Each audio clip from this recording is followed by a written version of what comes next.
hotelbusu máme veškeré zázemí, které je potřeba k tomu, abychom navštívili v krátké době relativně spoustu zajímavých míst a poskytli tomu návštěvníkovi maximální komfort, který na té cestě potřebuje.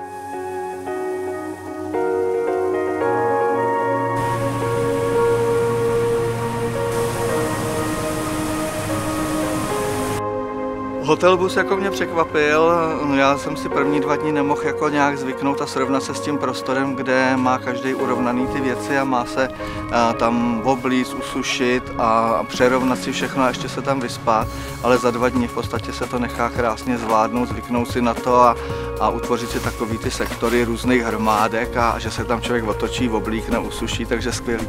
Odpadá nám vystupování, nastupování v hotelech, vykládání věcí, protože máme všechno pořád sebou a nemusíme se zdržovat se žádným chozením na jídlo a podobně, protože všechno poskytuje autobus, kde to zázemí je v maximální míře možné.